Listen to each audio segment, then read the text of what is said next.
Keringat menetes dari pelipis Kasman, mengalir hingga membasahi kaos lusuh yang sudah memudar warnanya. Matahari belum mencapai puncaknya, tetapi punggungnya sudah terasa patah menahan karung semen yang harus ia pikul dari truk ke dalam proyek. Gedung tinggi yang sedang dibangun itu terlihat megah, seolah menjadi monumen kesombongan kota. Pilar-pilar beton tumbuh seperti raja-raja baru, sementara orang-orang seperti Kasman hanyalah semut yang menggotong beban untuk kejayaan orang lain. Kasman, lama amat gerakmu. Badan gede begitu kok lemot? Keringatmu murah. Tahu, kalau mau kaya, lahir lagi jadi bos.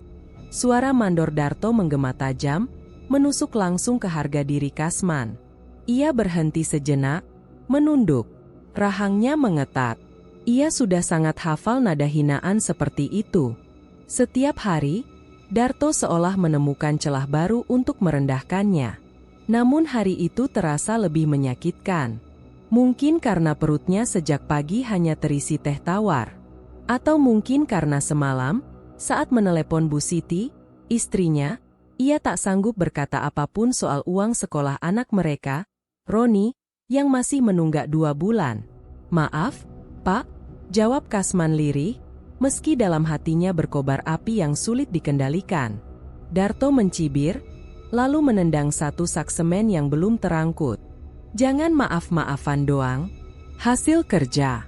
Bos minta proyek lantai bawah selesai bulan ini. Kalau kamu lambat lagi, aku potong upah harianmu. Ucapan itu seperti gunting yang memotong sisa-sisa ketegaran Kasman. Upah harian yang kecil saja sudah sering telat diterimanya. Bagaimana mungkin ia bertahan jika upahnya berkurang lagi? Ia menunduk lebih dalam, lalu kembali mengangkat karung semen, seolah tidak peduli meski punggungnya teriak menahan sakit. Sambil berjalan perlahan menuju area pengecoran, pikirannya melayang pada wajah Roni. Anak itu baru berusia 9 tahun, namun sudah mengerti artinya menahan keinginan. Uang jajan minim, baju seragam tidak pernah baru.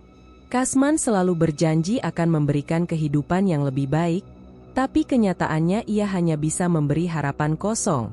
Bu Siti pernah berkata lembut, "Yang penting kamu tetap sehat, Bang. Anak masih bisa belajar meski sepatunya bolong." Namun kalimat itu justru menusuk lebih dalam daripada hinaan Darto. Karena ia tahu itu adalah penghiburan, bukan kebenaran. Pendidikan mahal. Masa depan tidak pernah menunggu orang miskin mengejar. Dan waktu berjalan cepat. Kasman menggenggam ujung karung semen lebih erat, seakan menahan dorongan lain yang ingin keluar, rasa marah dan rasa gagal. Ketika istirahat siang tiba, para pekerja lain berkumpul sambil merokok dan bercanda, mencoba melupakan jeratan hidup yang menekan mereka. Kasman duduk di sudut, membuka bekal dari kertas bungkus, nasi dingin dan sambal tempe yang hampir habis bumbunya. Ia makan tanpa selera. Dari kejauhan, suara Darto kembali terdengar, tertawa keras dengan para mandor lain, sambil menghisap rokok mahal. Begini enaknya jadi bos, uang mengalir terus, tinggal awasi saja para kuli. Kasman menunduk. Rahangnya bergemeletuk menahan sesuatu yang ingin meledak. Ia menatap kedua telapak tangannya yang pecah-pecah akibat semen kering. Setiap garis luka itu adalah bukti perjuangan, tetapi tak satu pun yang mampu membayar mimpi anaknya. Bekerja keras, tapi terus diinjak. Apa aku hanya dilahirkan untuk jadi pijakan bagi orang lain? Pertanyaan itu muncul begitu saja, bergetar di dalam pikirannya. Pak De Sumar, rekan senior yang sudah bekerja lebih lama di proyek-proyek seperti ini, menyenggol bahu Kasman. Sabar, men. Hidup itu kayak pilar. Dibangun dari bawah dulu. Kuatkan dasar, nanti rezeki juga ikut naik. Kasman tersenyum lemah. Pak De Sumar selalu mencoba menguatkan hati semua orang di proyek itu. Tetapi kata-kata bijaknya sudah terasa hambar di telinga yang penuh beban. Kalau dasarnya sudah rapuh dari lahir, apakah masih bisa naik? Kasman membatin. Jam kerja kembali dimulai. Suara mesin, dentuman besi, dan teriakan perintah memenuhi udara. Namun Kasman merasakan perubahan pelan namun nyata di dalam dirinya. Setiap hinaan Darto, setiap keluhan keluarga di kampung, setiap rasa lapar di lambung, semuanya menumpuk menjadi satu gumpalan gelap yang menekan dada. Ketika ia mengangkat ember berisi campuran beton, langkahnya kian melambat. Ia menatap ke arah gedung yang sedang tumbuh. Gedung ini nantinya akan menjadi tempat tinggal orang-orang kaya. Orang-orang yang mungkin tak pernah tahu apa artinya hidup dengan satu piring nasi sehari. Ironisnya, gedung ini tak akan berdiri tanpa keringat orang-orang seperti dirinya. Namun nasib mereka tetap tak berubah. Makin tinggi gedung, makin dalam lubang keberuntungan.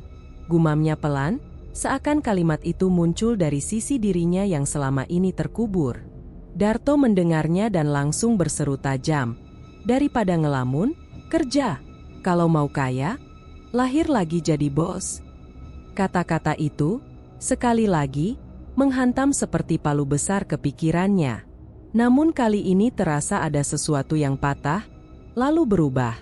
Bukan lagi hanya perih, tetapi sinis, gelap, haus akan perubahan apapun caranya. Kasman menatap Darto sekilas, tatapan yang tak lagi penuh takut, melainkan tatapan seseorang yang sedang menimbang kemungkinan, meski kemungkinan itu kelam. Di sudut lantai bawah, sebuah ruangan menunggu. Basement yang belum tersentuh banyak pekerja. Tempat paling gelap dalam proyek ini. Mandor pernah melarang pekerja masuk ke sana karena alasan keamanan. Tetapi rumor beredar bahwa ada sesuatu di bawah sana. Sesuatu yang bukan hanya beton dan besi. Kasman menarik napas panjang. Aroma semen bercampur getir hidup menusuk hidungnya. Ada bisikan samar di hatinya, lebih jujur daripada nasihat manapun. Kalau dunia tidak memberi jalan, maka buatlah jalan sendiri. Pikiran itu tidak seharusnya terdengar begitu, benar. Namun nyatanya terasa masuk akal. Kasman memandangi kembali kedua tangannya. Tangan yang selama ini hanya bekerja untuk orang lain. Tangan yang mungkin, untuk pertama kalinya, bisa digunakan untuk mengubah nasibnya sendiri. Apapun harganya. Dan jauh di bawah kaki mereka, di kedalaman beton dan bayangan, seolah ada sesuatu yang menunggu seseorang seperti Kasman datang. Belum waktunya. Namun langkah menuju kegelapan baru saja dimulai. Tanpa ia sadari, ia sudah memilih. Langkah kaki Kasman menuruni tangga darurat terdengar lirih namun bergema panjang di ruang bawah tanah proyek itu. Sehari sebelumnya, uang telepon dari kampung kembali memberi tekanan di pikirannya. Tagihan sekolah Roni belum juga lunas. 2 kalimat singkat dari istrinya semalam cukup meremas seluruh keberaniannya. "Bang, bagaimana nanti uang SPP Roni?" Permintaan sederhana, tapi jawabannya selalu sama. Tertunda. Tangga yang ia pijak sekarang menurun semakin gelap. Cahaya dari atas mengecil, tertelan kegelapan yang seolah hidup dan menunggu di bawah sana. Tidak banyak pekerja yang berani ke basement. Selain karena belum terpasang lampu penuh, rumor juga menyebut ada hal-hal yang tidak mampu dijelaskan logika manusia. Kasman membawa satu senter kecil dari pos keamanan, dan saat cahaya tipis itu menyingkap dinding-dinding beton yang belum di-finishing, udara berubah dingin secara tidak wajar. Jam kerja sudah selesai, tapi ia tidak pulang. Darto pulang duluan, bersama suara tawa para mandor yang bagai paku menusuk hati. Senter diarahkan ke depan. Lantai berpasir, pipa berserakan. Bau apek, bercampur aroma logam karat. Kasman merasakan tengkuknya merinding meski tak ada angin berembus. Semakin ia melangkah, semakin ia menyadari bahwa ia tidak sendirian. Namun, ia tetap melangkah lebih dalam. Basement itu luas dan penuh bayangan memanjang seperti rahang serigala siap menerkam. Ruangan kosong dan sunyi, tapi sunyi yang terasa salah. Sunyi yang seperti menahan napas. Hanya ada satu benda yang berbeda. Sebuah pilar besar yang belum dicat, tapi warnanya hitam legam, berbeda dengan pilar lain yang abu-abu. Pilar itu berdiri sendirian, kokoh, seolah menjadi penguasa kegelapan tempat ini. Kasman menghentikan langkahnya. Senter di tangan bergetar sedikit. Ada simbol-simbol aneh terukir kasar di permukaan pilar, seperti ukiran yang dibuat oleh kuku atau besi tajam. Simbol itu tidak menyerupai tulisan atau bahasa apapun yang pernah ia lihat. Bentuknya melingkar, menyambung, seperti lingkaran yang tidak pernah punya akhir. Ia menelan ludah. "Ini, apa?" gumamnya, tapi suaranya hilang di telan ruang yang terlalu sepi. Kasman meraba simbol itu dengan ujung jarinya. Kulitnya langsung terasa panas. Ia menarik tangan spontan, terpaku karena rasa terkejut. Namun bersamaan dengan itu, suara napas jauh menggema dari sudut gelap. Seolah dinding basement sedang bernapas. Senter meredup sesaat. Lampu senter bergetar. Suara samar merayap melalui udara dingin. "Kas, men." Ia membeku. Denyut jantungnya memburu. Suaranya rendah, berat, dan seakan mengenal namanya. Kasman memalingkan kepala, mencari sumber suara. Tidak ada siapa-siapa. Hanya pilar itu, hitam dan dingin. Ia mencoba menenangkan diri, mungkin hanya halusinasi karena lelah. Namun, suara itu muncul lagi, lebih jelas.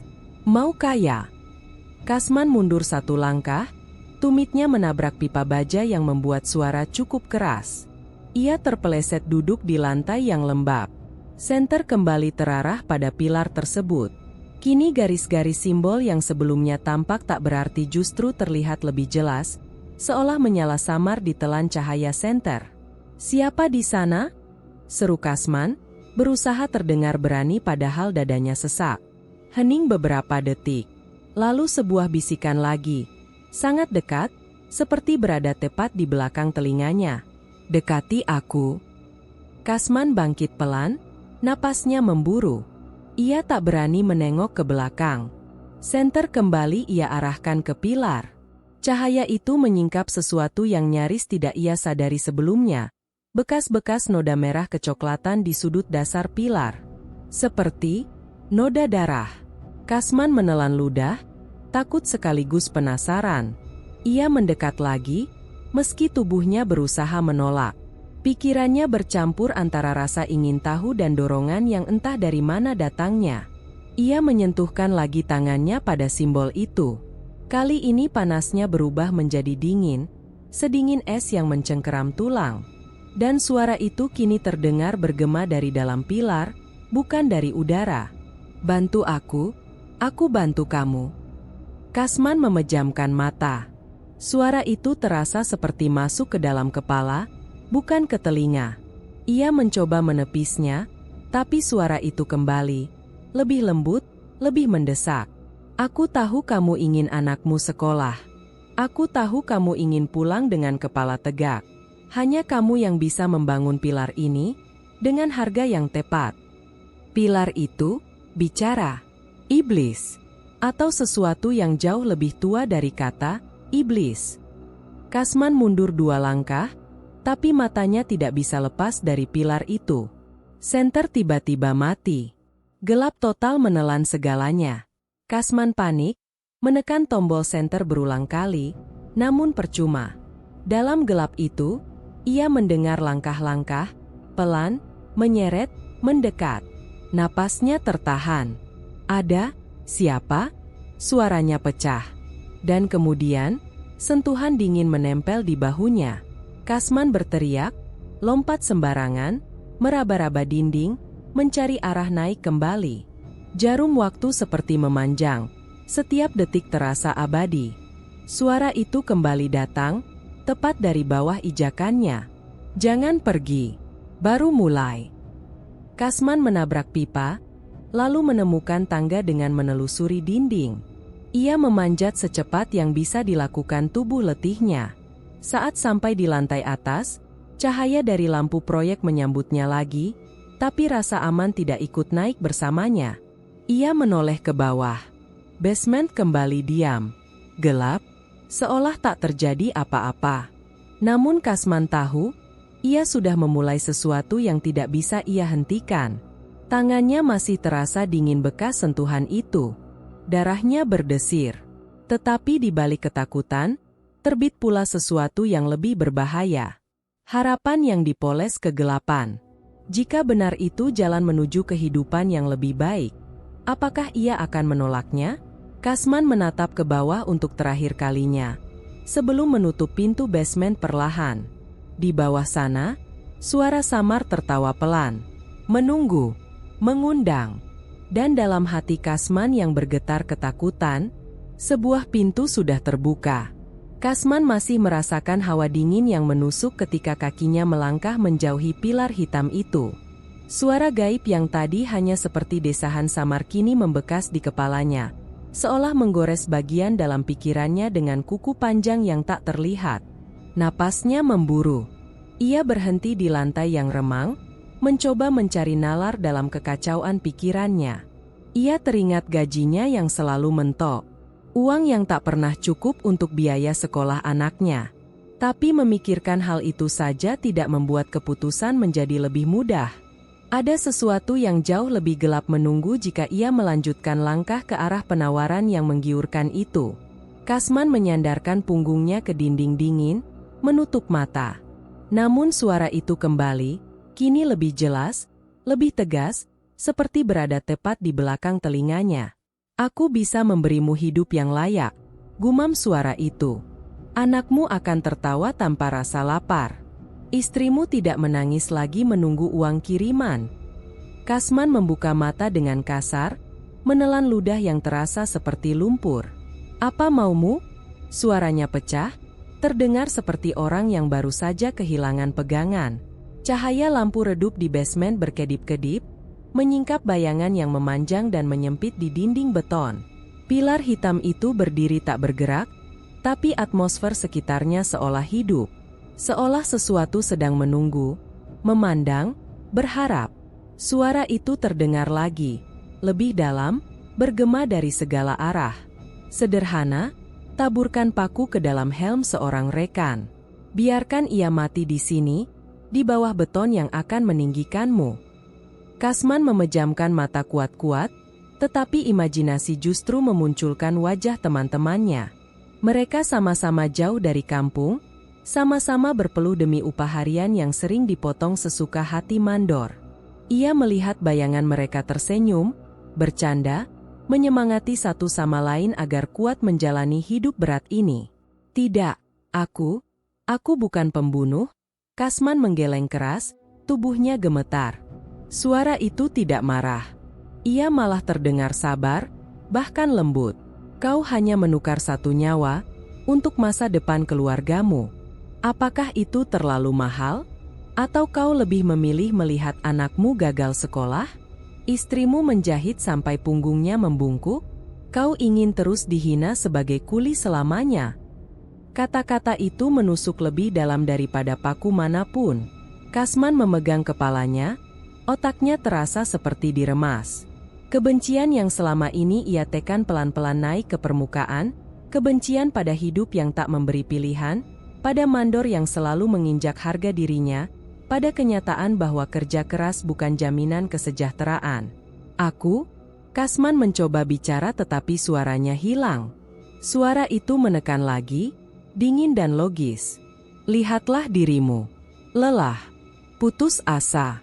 Kau sudah dekat dengan titik yang tidak bisa kembali, tinggal melangkah sedikit lagi.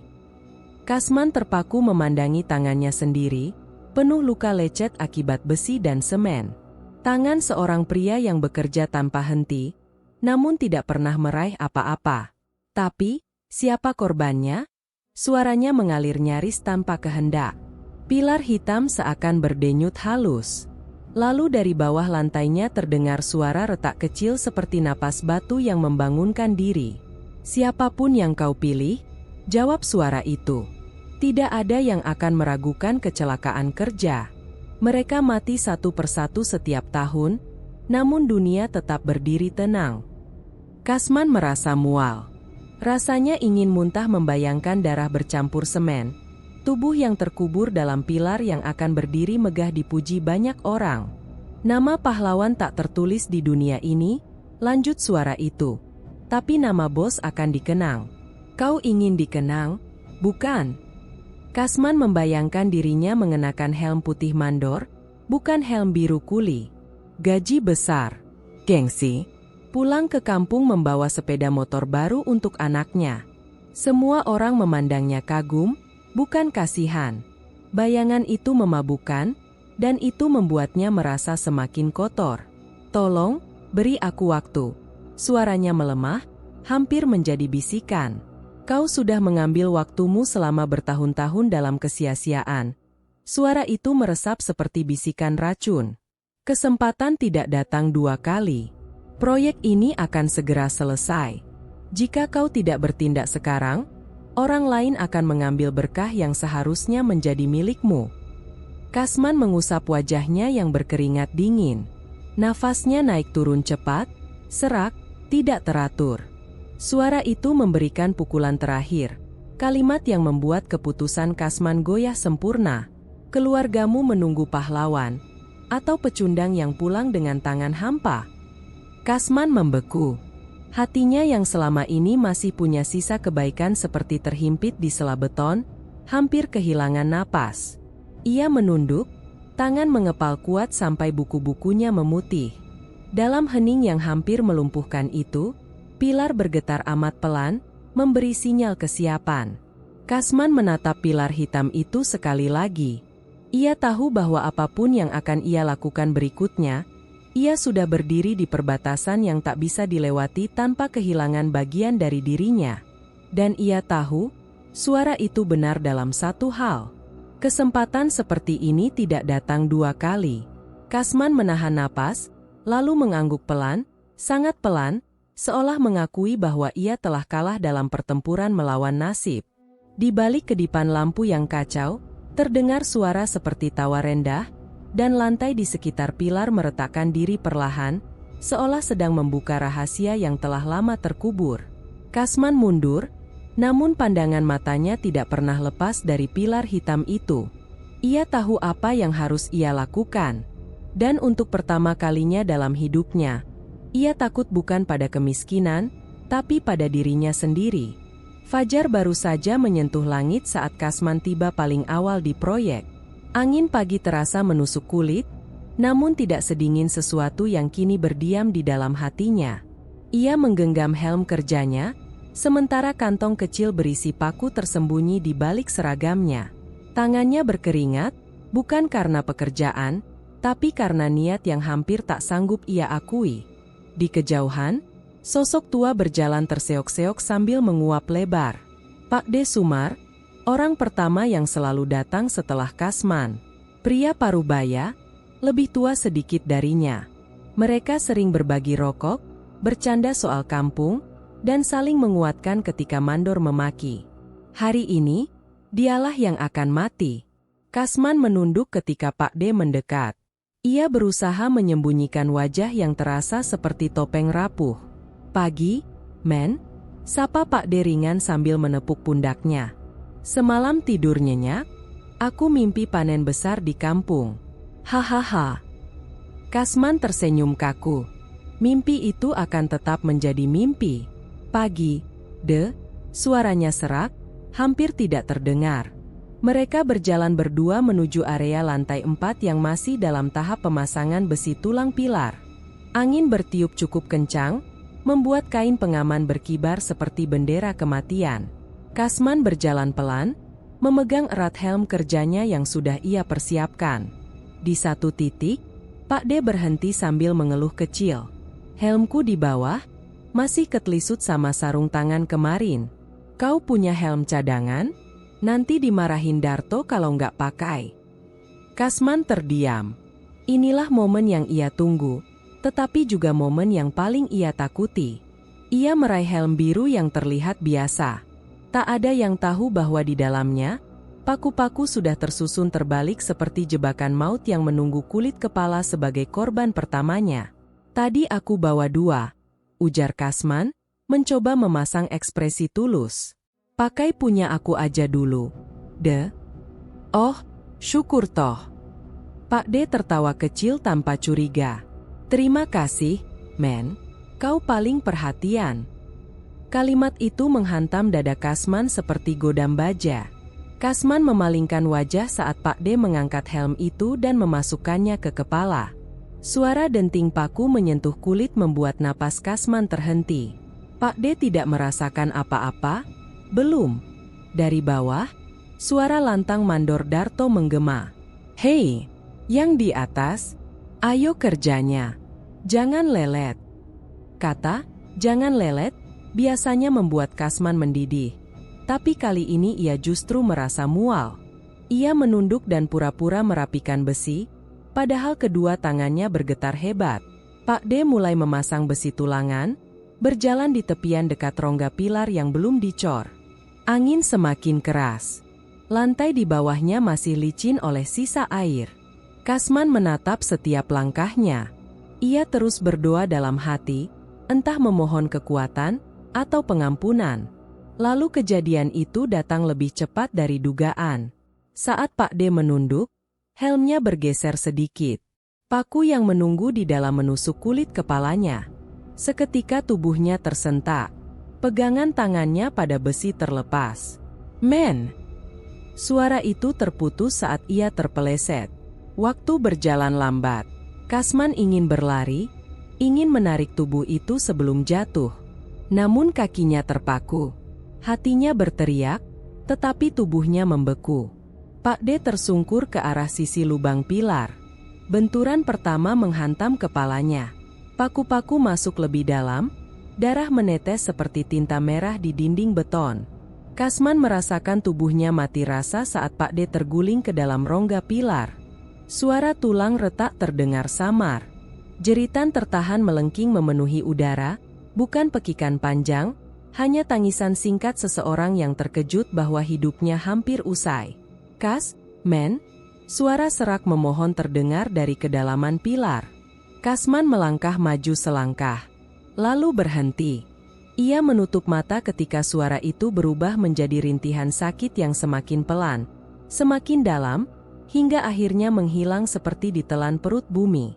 Mandor Darto dan beberapa pekerja lain baru sadar dan berlari ke arah mereka. Apa yang terjadi? Di mana Sumar? Kasman menunjuk ke dalam rongga. Ia tidak bilang apapun. Tidak ada kata yang cukup tepat untuk menutupi dosa. Jeritan panik pecah. Perintah menyusul dengan keras. Tali diulur. Korban berusaha dicari. Tapi tubuh Pak D Sumar kini sudah menjadi milik pilar. Kasman mundur beberapa langkah, lalu menatap tangan yang tadi memberikan helm itu. Tangannya sendiri terasa lebih berat daripada semen. Dalam kekacauan itu, suara yang tidak didengar siapapun selain dirinya berbisik lembut di telinga. "Satu nyawa, untuk masa depanmu." Kasman menunduk, menggigit bibir hingga darah terasa di lidahnya. Ia membenci suara itu, tapi ia tidak bisa mengingkari fakta pahit. Ia sudah memilih jalan ini. Dan jalan itu hanya punya satu arah, ke bawah, ke dalam kegelapan. Sehari setelah kematian Pak D Sumar, proyek kembali berjalan seakan tragedi itu hanyalah angka statistik dalam laporan kecelakaan kerja. Mandor Darto mengumpulkan para pekerja di bawah terik matahari yang membakar tengkuk. "Dengar baik-baik, kita nggak punya waktu buat tinggal diam. Kerjaan harus selesai sesuai jadwal." Suaranya kasar, tak ada belas kasih. "Dan satu lagi, Kasman, mulai hari ini kau jadi mandor pengganti." Kasman terpaku. Beberapa pekerja menatapnya dengan bingung, ada pula yang tampak iri. Ia sendiri merasa tubuhnya seolah ditarik gravitasi lebih kuat dari biasanya. Darto melemparkan helm putih baru ke arahnya. Helm yang selama ini hanya jadi simbol mimpi. "Naik gaji?" ujar Darto singkat sambil menepuk pundaknya. "Kau rajin. Kau pantas." Kata pantas itu terasa seperti ironi yang menusuk lambung. Kasman hanya mengangguk. Ia tidak sanggup bicara, takut suaranya mengungkapkan sesuatu yang seharusnya terkubur dalam beton. Saat pekerja lain kembali beraktivitas, Kasman berdiri mematung. Ia mengangkat wajah melihat pilar hitam yang kini membalut tubuh Pak D Sumar. Beton di sekitar bagian yang ditutup semalam masih belum kering sepenuhnya. Lalu Kasman melihatnya.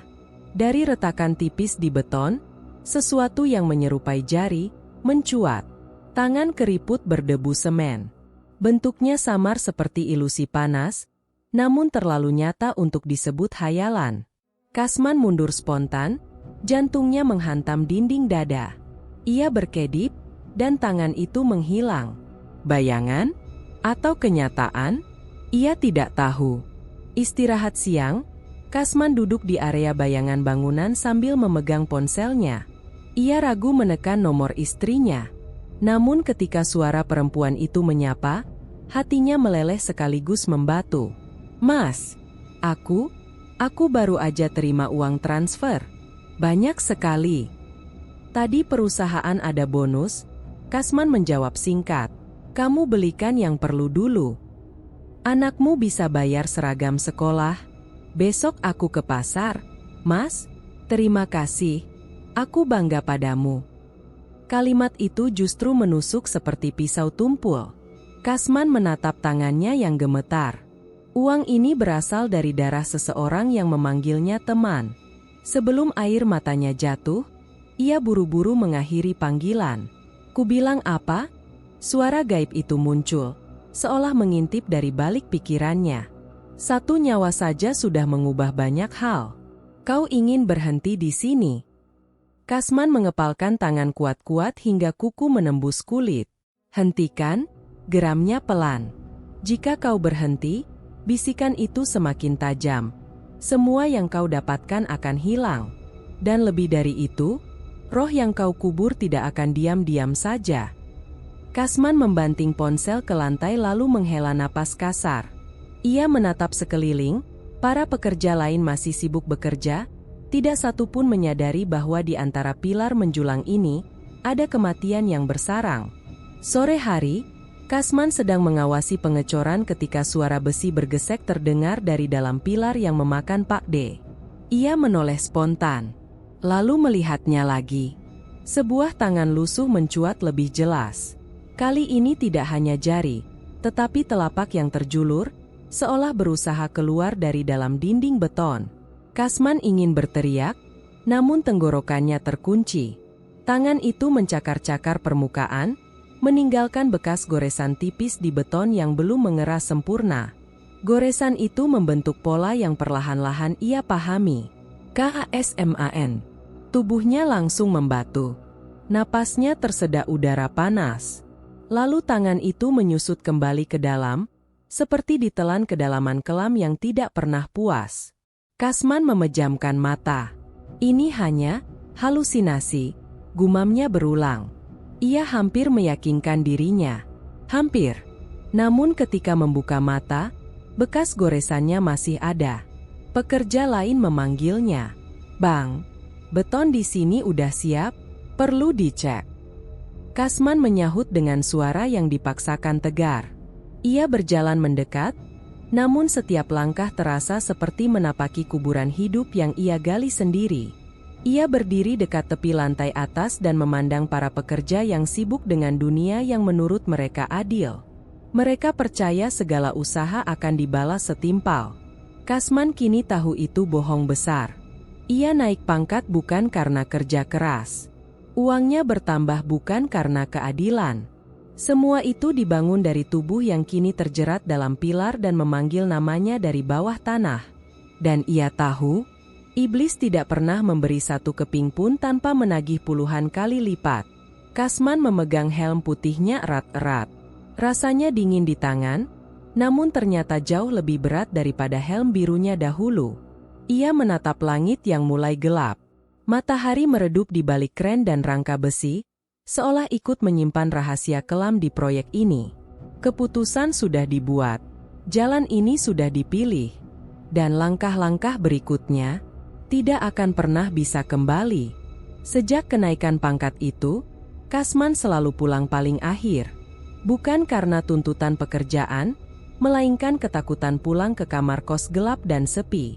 Setiap kali memejamkan mata, ia kembali melihat tangan Pak D. Sumar keluar dari beton, mencakar namanya sendiri. Malam itu, proyek masih hidup oleh suara mesin genset dan lampu sorot yang menyorot temaram. Pekerja lain sudah pulang, menyisakan Kasman dengan clipboard dan helm putih yang tak pernah membuatnya merasa lebih besar dari sebelumnya. Angin malam berembus dari lantai-lantai terbuka, berputar melewati pilar-pilar yang baru selesai dicor. Bayangan panjang menari seperti barisan korban tak terlihat. Kasman menarik napas panjang, berusaha mengatur detak jantung yang belakangan tak pernah tenang. Kasman.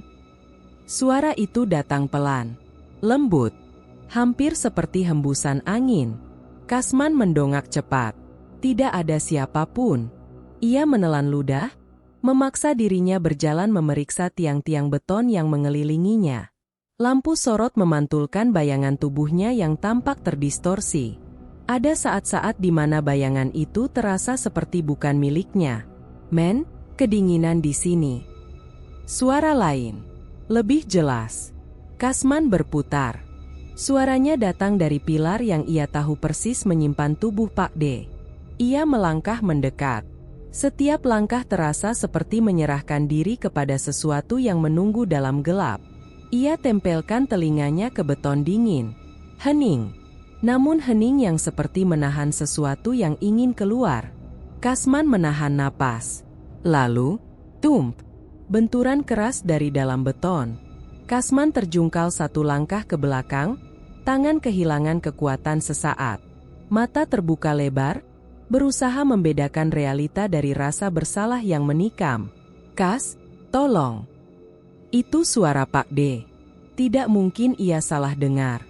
Kasman memegangi kepala.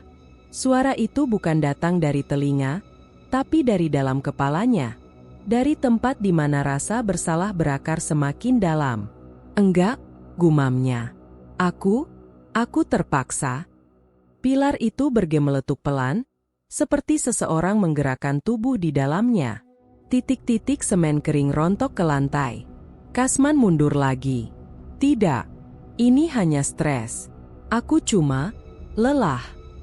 Tapi tubuhnya sendiri tak percaya pada kata-katanya. Ia mencoba berpaling, berjalan menjauh, meninggalkan bisikan malam yang menusuk nalar. Namun suara itu terus mengikuti langkahnya. "Kau bilang kita teman?" Kasman meremas helmnya, kuku-kuku menekan plastik keras hingga berdecit. Ia mempercepat langkah, hampir berlari. Lampu-lampu sorot berkedip seperti napas terakhir lilin. Kemudian suara baru menyusul. "Kau akan jadi bos besar, kan, Kasman? Tolong aku dingin. Aku sakit di sini." "Kau yang memasangkan helm itu." Bisikan-bisikan itu tumpang tindih. Jumlah suara bertambah. Bukan hanya satu. Seolah setiap pilar memiliki cerita sendiri. Jeritan kecil. Goresan halus. Nafas yang berusaha keluar melalui lapisan beton. Kasman berhenti di tengah lorong panjang. Cahaya lampu di ujung jauh tampak terlalu jauh untuk menciptakan rasa aman. "Diam!" Ia meneriakkan kata itu setengah putus asa. Dan seketika semuanya hening. Kasman menghembuskan napas lega. Ia memejamkan mata sebentar, hanya ingin mengusir suara-suara itu. Tapi ketika mata terbuka, ia melihat sesuatu yang lebih buruk dari suara. Bayangan hitam berdiri menempel pada salah satu pilar. Tinggi, kurus, tidak bergerak.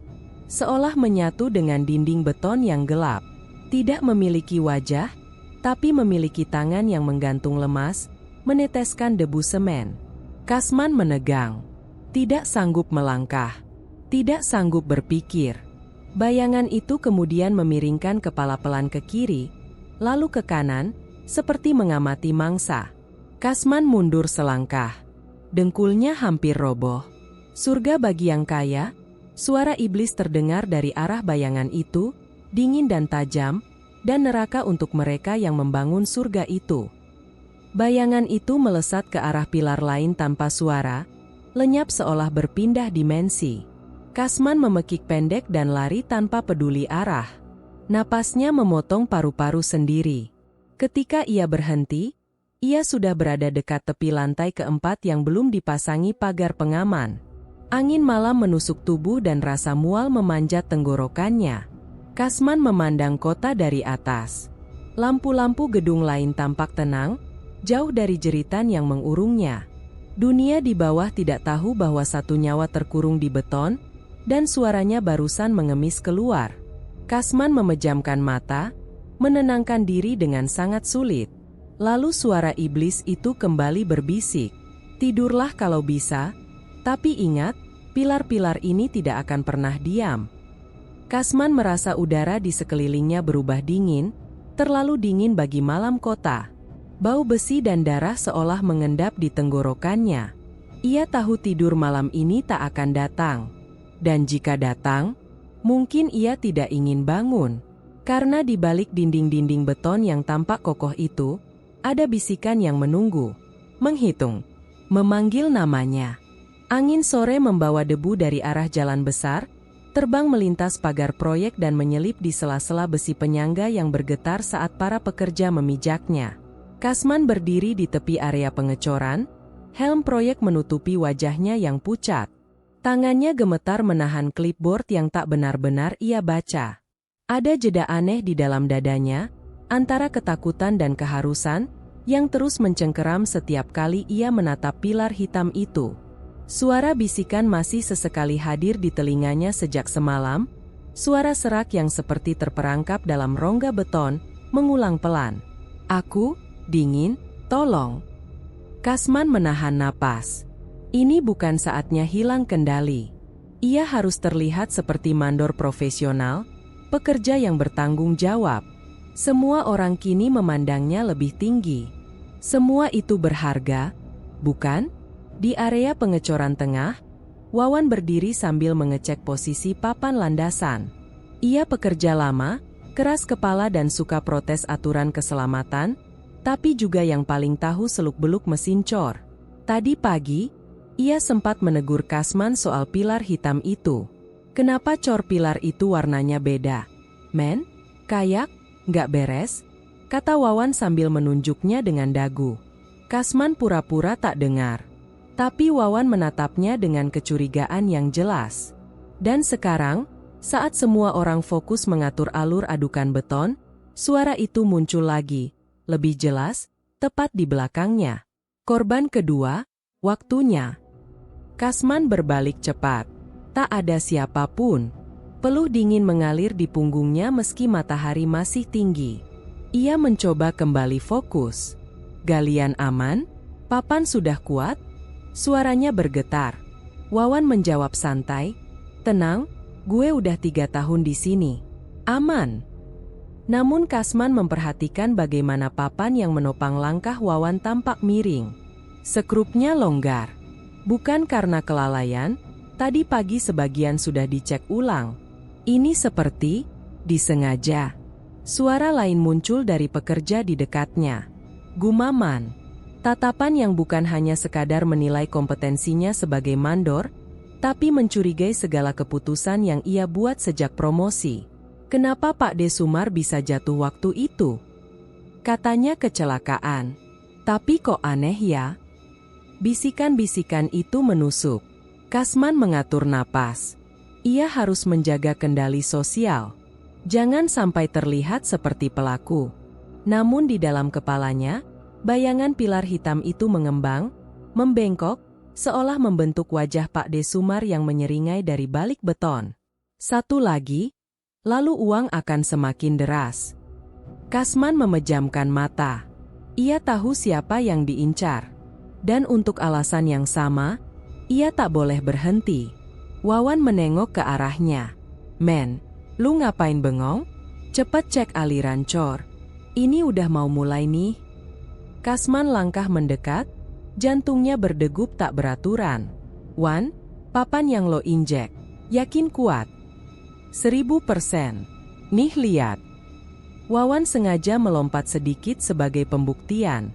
Papan itu bergoyang, tapi tetap di tempat. Ia tertawa meremehkan. Gue udah bilang. San? Krek. Suara kayu patah memecah udara. Sontak semua kepala menoleh. Kasman menatap Wawan yang mendadak kehilangan pijakan. Tubuhnya oleng ke belakang, tepat ke arah mulut cor semen yang berputar dan mengalir deras. Wawan terjatuh dengan jeritan kasar yang tercekat. Ag. Tolong, tolong. Pekerja lain berlari. Tapi gerakan mereka terlambat. Beton cair menghisap tubuh Wawan, menenggelamkan kaki, pinggang, lalu dadanya. Ia meronta liar, suara teriakannya berubah menjadi racauan panik. Men, tarik gue. Men. Kasman terpaku. Ada pilihan di depan matanya. Ulurkan tangan dan selamatkan, atau biarkan takdir pilar hitam menyelesaikan pekerjaannya. Tetapi bukan hanya suara iblis yang mendorongnya. Ia melihat lengan Pak De Sumar keluar dari pilar hitam, gelap dan keras seperti beton tapi jelas bergerak. Telunjuknya mengarah ke Wawan, memerintah. Kasman mundur setapak. Lalu setapak lagi. Men, jangan tinggalin gue. Gue tahu ada yang aneh sama pilar itu. Gue tahu. Kalimat itu terputus saat beton menutup wajahnya. Ini. Mesin cor berhenti. Lantai penuh tumpahan beton yang baru menelan satu nyawa. Semua pekerja berlari mengitari tepi cor. Mereka menatap Kasman dengan campuran marah dan takut. Lu lihat tadi dia jatuh? Bentak salah satu, suara bergetar. Kasman menelan keras. Aku nggak sempat. Tatapan mereka mengiris. Lu mandor baru, tapi mulai banyak kecelakaan kalau lu yang pegang. Kasman tak menjawab. Ia menunduk. Dalam senyap yang tercekik, ia merasa pilar hitam di belakangnya bergetar pelan, seperti menyembunyikan tawa dingin jauh di dalam rongga betonnya. Satu pekerja yang lain berbisik pada rekannya, tapi cukup keras untuk Kasman dengar. Kalau ada lagi yang mati, gue cabut dari proyek ini. Beneran nggak beres? Langit berubah sendu, matahari tertutup awan. Kasman menatap sepatu kerjanya yang berdebu, berupaya mengabaikan rasa mual yang merayap. Ia berhasil menaikkan derajat hidupnya. Ia berhasil mendapat uang dan posisi. Tapi setiap langkah yang ia ambil kini, ada darah yang mengalir mengikuti, menunggu giliran untuk terhisap ke lantai paling gelap. Dan pilar hitam itu tetap tegak. Mengamati. 2 sudah jatuh. 3, 4, banyak menunggu. Kasman menutup telinga, tapi suara itu tak memudar. Pekerja mulai membersihkan sekitar, namun tidak satu pun berani mendekati pilar itu. Kasman mengangkat kepala. Semua orang mungkin mencurigainya, tapi mereka belum tahu, hanya pilar yang benar-benar memegang kendalinya sekarang. Dan beton baru saja memulai makannya. Malam turun tanpa belas kasihan, menyelimuti perumahan kecil tempat Kasman tinggal. Rumah itu kini tampak berbeda. Lampu-lampu baru, cat dinding diperbarui, teras yang dulu kusam kini berlapis keramik mengilap. Semua hasil dari uang yang terus mengalir setelah 2 nyawa terkubur dalam beton proyek. Namun bagi Kasman, tiap kilo kemewahan itu terasa seperti mata yang mengawasi, mengingatkan bahwa semua ini hasil dosa. Di ruang tamu, Sari, istrinya, membuka bungkusan mainan yang baru dibeli. Sebuah boneka berguling keluar, mengenakan rompi kecil bertuliskan gambar uang. Boneka itu tersenyum lebar. Terlalu lebar, menurut Kasman. Ini lucu banget, men. Lihat deh, Kania pasti suka. Kasman menatap boneka itu tanpa berkedip. Ada rasa mual menyeruduk perutnya. Senyuman itu seperti mengejeknya. Sayang, jangan belikan apapun lagi yang terlalu mahal. Gumamnya pelan. Sari tertawa ringan. Kenapa? Uang kita banyak sekarang. Kamu mandor. Gajimu naik terus. Ia mendekatinya, mencengkeram lengannya penuh bangga. Aku bahagia kamu berhasil. Kalimat itu menusuk. Kasman ingin menjawab bahwa tidak ada satupun kesuksesan ini yang pantas dibanggakan. Tapi lidahnya menolak bergerak. Dari kamar sebelah, suara kecil terdengar. Ayah? Ayah udah pulang. Kasman menegakkan bahu dan memaksa senyum. Iya, Kania. Ayah pulang. Anak kecil itu berlari menghampiri, langkahnya ceria, rambutnya dikucir 2. Ia memeluk Kasman seolah tak ada dunia yang lebih aman daripada berada dalam pelukan ayahnya. Dan disitulah rasa bersalah paling kejam membenamkan gigi dalam. Ia membunuh agar bisa membuat putrinya tersenyum. Sari menyerahkan boneka baru itu pada Kania. "Nih, buat kamu." Kania mengambilnya dengan mata berbinar. "Namanya apa, Ayah?" Kasman nyaris tak mampu menjawab. Boneka itu seperti menatap balik. Senyumnya seolah bergetar, atau mungkin hanya pikiran Kasman yang kembali kacau. "Apa saja yang kamu suka?" jawabnya akhirnya, dipaksa. Kania memeluk boneka itu lalu menghampiri lemari kecil tempat ia menyimpan koleksi uang kepingan dan lembaran yang sering ia banggakan kepada teman-temannya. Ia meletakkan boneka itu tepat di tengah, seolah menjadi penjaga harta kecilnya. Sari menyiapkan minuman untuk Kasman, kopi yang terasa pahit berlebih malam ini. Kasman duduk menatap televisi yang menyala tanpa suara. "Banyak kejadian di proyek belakangan ini ya?" tanya Sari tiba-tiba tanpa menoleh. Kasman terperanjat kecil. "Maksudmu? Temanmu yang jatuh itu?" Suara Sari melambat. Berita kecelakaan kerja nyampe ke tetangga. Mereka nanya, "Men?" Kasman meremas ujung celana kerja yang masih penuh debu. "Cuma kecelakaan biasa," jawabnya datar. Sari menatapnya kini, seolah menilai kebohongan yang melayang di wajah suaminya. "Yakin?" Kasman tidak menjawab, dan ketidakjawaban itu terasa seperti pengakuan. Malam semakin lenyap. Kasman memutuskan tidur lebih cepat, tapi suasana rumah begitu sunyi hingga ia bisa mendengar detak jam seperti palu godam. Di kamar, Kania sudah terlelap sambil memeluk boneka barunya. Kasman berdiri di pintu, memperhatikan betapa polosnya putrinya tidur. "Semua ini buat kamu," bisiknya. Namun bisikan itu justru terasa seperti ancaman. Kasman menarik selimut, memadamkan lampu kamar Kania, lalu menutup pintu. Tapi sebelum ia memalingkan wajah, ia sempat menangkap sesuatu. Boneka itu menghadap ke arahnya, padahal sebelumnya menghadap ke Kania. Ia tercekat. "Aku capek, halusinasi lagi," katanya pada diri sendiri. Ia beranjak ke kamarnya dan mencoba memaksa tidur. Suara krek, krek, terdengar dari lantai. Kasman membuka mata. Itu bukan suara rumah yang memuai. Suara itu berirama, seperti langkah kecil, dan makin dekat ke kamarnya. Kasman duduk. Napasnya naik turun. Pintu kamarnya sedikit terbuka, cahaya lorong mengintip samar. Maka ia melihatnya. Bayangan mungil, tak setinggi lutut orang dewasa, bergerak pelan menuju pintu kamar. Kemudian terdengar suara lirih. "Ayah!" Suara anak kecil. Tapi bukan suara Kania. Nada itu terlalu serak, terlalu dalam. Kasman melompat turun dari ranjang dan membuka pintu kamar. Lorong kosong. Hanya keheningan. Dengan langkah gemetar ia menuju kamar Kania. Ia memutar gagang pintunya pelan. Kania masih tidur lelap tanpa terganggu. Tapi boneka itu tidak ada di sisinya. Kasman melingkarkan pandangannya ke seluruh kamar. Dadanya kaku. Hingga akhirnya ia menemukannya. Boneka itu duduk di lantai menghadap pintu, menatapnya langsung. Senyumnya kini sobek, rapuh, namun tampak seperti mengembang, seolah menikmati rasa takutnya. Dan di ujung lidah boneka itu, terdapat butiran kecil semen. Darah Kasman membeku. Dari belakangnya, terdengar suara napas panjang, dan bisikan yang ia harap tak akan pernah ia dengar di rumahnya.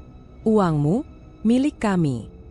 Kasman menatap boneka itu tanpa mampu bergerak. Teror dari proyek kini telah mengikuti Kasman pulang. Udara pagi di proyek itu selalu berbau debu dan keringat.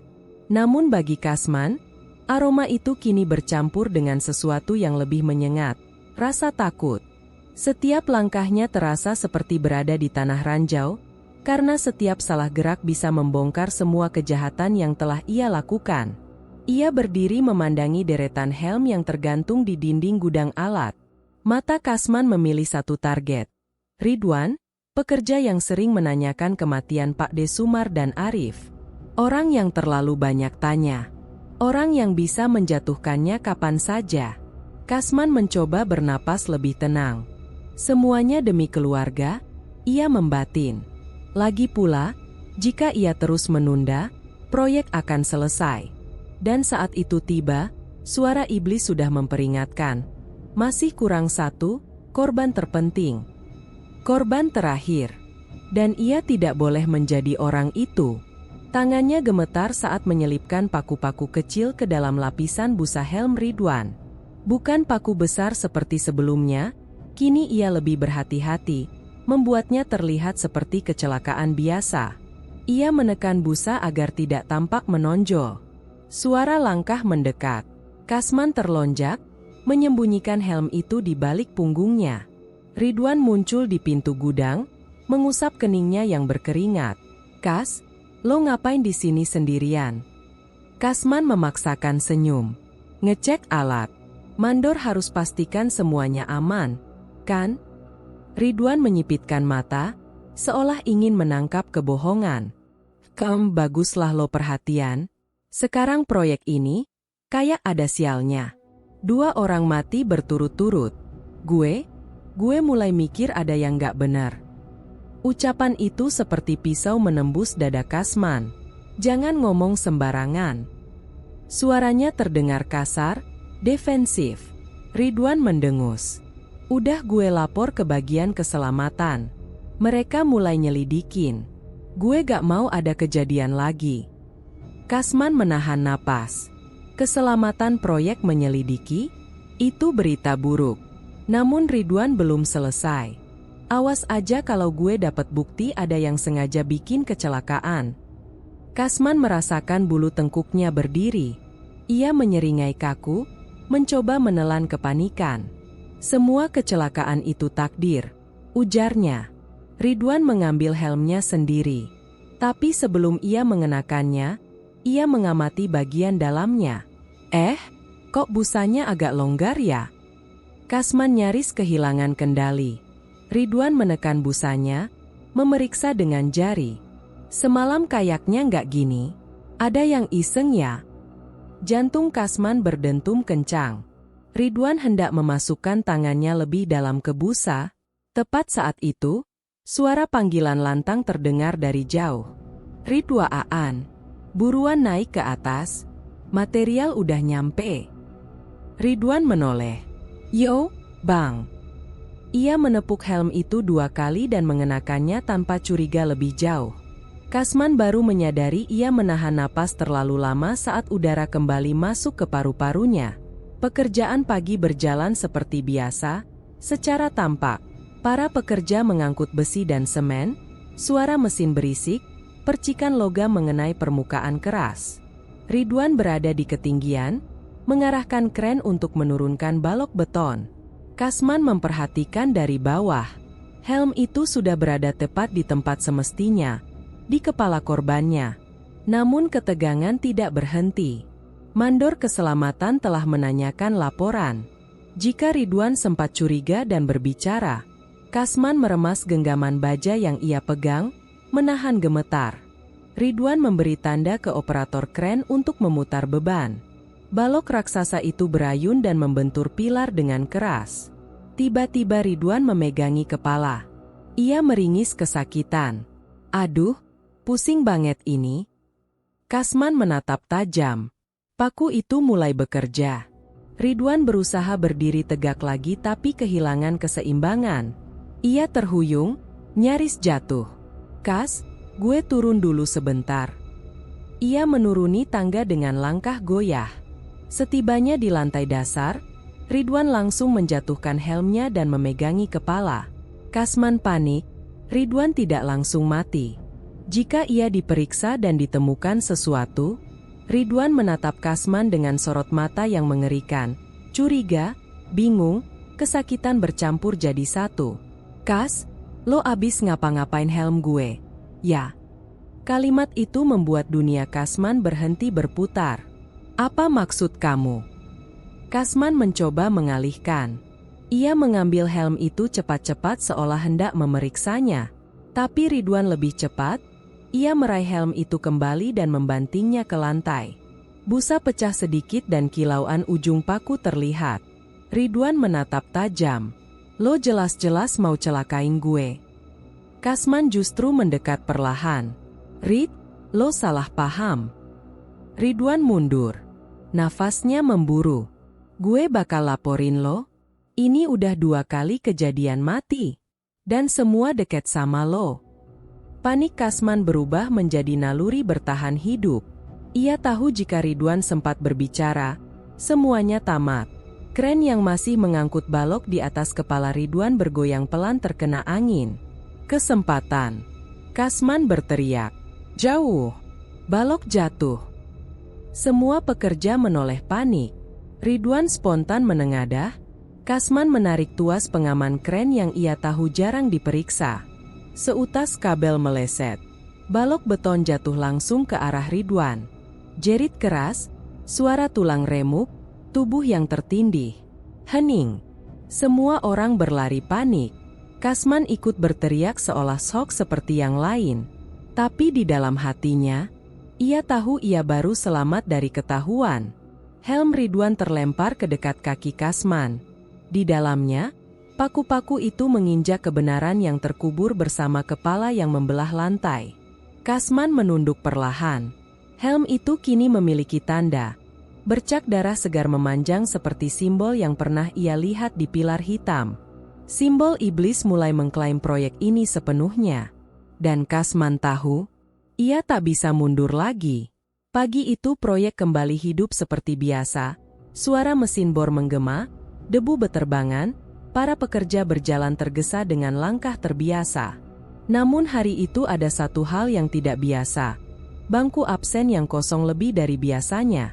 Seorang pekerja yang kemarin malam masih terlihat merokok di dekat pilar menghilang tanpa jejak. Kasman memperhatikan lembar absensi yang dipegangnya. Guratan tinta merah tanda, Alpa, tercetak tegas di belakang satu nama. Ia bahkan tidak terlalu akrab dengan orang itu. Hanya kuli biasa yang jarang bicara. Tapi ia ingat jelas betapa orang itu selalu mondar-mandir memandangi pilar hitam. Sebagai penasaran, atau sebagai ancaman. Seorang mandor senior lewat sambil mengomel. Kalau ada yang hilang, gampang, nanti yang lain gantiin kerjanya. Tanggal serah terima proyek nggak bisa mundur. Ada kontrak, ada denda, semua tinggal jalan. Kalimat itu menusuk telinga Kasman. Seolah nyawa murah, proyek mahal. Ia teringat omongan Darto dulu, kalimat yang memicu semuanya. Keringatmu murah. Dan kini, nyawa jauh lebih murah dari keringat. Kasman mengalihkan pandangannya pada pilar hitam di basement. Makin hari pilar itu semakin aktif. Semalam, ia melihat permukaannya bergelombang seperti kulit hidup. Tangan-tangan yang ia lihat beberapa hari lalu sudah tak hanya samar. Kadang ia mendengar ketukan palu dari dalam, ritmis, seperti para pekerja yang sudah mati masih meneruskan tugas terakhir mereka. Ia berusaha menepis pikiran itu saat para pekerja memulai pengecoran lantai atas. Tapi sesuatu terasa salah. Semakin banyak bagian bangunan berdiri, pilar itu seolah menjadi jantung, menyalurkan denyut gelap ke seluruh struktur beton. Kasman mencoba mengawasi semua sudut, tapi pandangannya terus terpaku pada pilar itu. Seolah memberitahunya, satu lagi, proyek ini haus nyawa. Menjelang siang, seorang pekerja lain mendekati Kasman dengan wajah pucat. Ia berbisik pelan, takut didengar. "Pak, teman kita beneran hilang? Kagak ada kabarnya." Kasman hanya mengangguk pendek. "Mungkin kabur. Dapat kerjaan lain." Jawabannya hambar, hampir tanpa ekspresi. Ia sudah terlalu sering mengubur rasa peduli. Tapi pekerja itu menggeleng. "Kemarin malam gue lihat dia turun ke basement. Sendirian. Abis itu, hilang." Jantung Kasman berdegup keras. "Jangan ngomong yang aneh-aneh. Tugasnya cepat. Bukan urusan kita." Pekerja itu terdiam, tetapi matanya memohon. "Pak, Gue takut. 2 orang mati. 1 hilang. Kayaknya proyek ini disumpah. Kasman hendak menjawab, tapi suara Walkie-talkie memotong situasi. Mandor, target hari ini harus selesai. Bahan udah dateng, kerja jalan terus. Pekerja itu pergi dengan kepala tertunduk. Kasman tetap berdiri, tidak bergerak, tidak bernapas. Tidak ada yang mau bertanya lebih jauh. Tidak ada yang mau terseret masalah. Pada akhirnya, semua pura-pura tidak ada apa-apa. Itu yang paling menakutkan. Bukan hantu, melainkan manusia yang memilih bungkam. Sore harinya, Kasman turun ke basement. Ia tidak berniat lama di sana, tetapi sesuatu memanggilnya, bisikan samar yang terasa langsung dalam tulang belakangnya. Basement gelap. Hanya 1 lampu yang berkedip-kedip. Pilar hitam itu berdiri di tengah, lebih besar dari yang Kasman ingat. Apakah semakin mengembang? Atau hanya ilusi ketakutan? Ia mendekat, menelan ludah. Dari permukaan beton itu, muncul sebuah helm. Helm pekerja yang hilang. Terjepit ketat seolah disedot dari dalam pilar. Satu sisi helm terkoyak, seperti bekas gigitan. Kasman menahan napas saat melihat setitik darah segar menetes turun. Tidak hanya itu. Di bagian lantai, jejak seretan sepatu mengarah ke pilar lalu menghilang, seakan tubuh itu ditelan sepenuhnya tanpa sisa. Pilar bergetar ringan. Kasman mundur. Namun pilar semakin aktif, muncul celah kecil seperti mulut yang hendak membuka. Udara yang keluar dari celah itu dingin dan bau tanah kuburan. Dan di dalamnya terdengar suara. Satu lagi, agar semua berdiri kokoh. Kasman memejamkan mata. Hatinya menjerit. Namun terdengar lagi, lebih keras. Dan setelahnya, kamu. Kasman membuka mata dengan ngeri. Dari celah pilar, mata muncul. Terlalu banyak mata. Mata yang ia kenal. Pak Desumar, Arif, Ridwan, dan 1 mata lagi, mata pekerja yang baru hilang. Mereka semua menatap Kasman, memanggilnya, menuntut, gantian kau. Kasman terhuyung mundur dan hampir jatuh saat mendengar langkah seseorang mendekat dari atas tangga.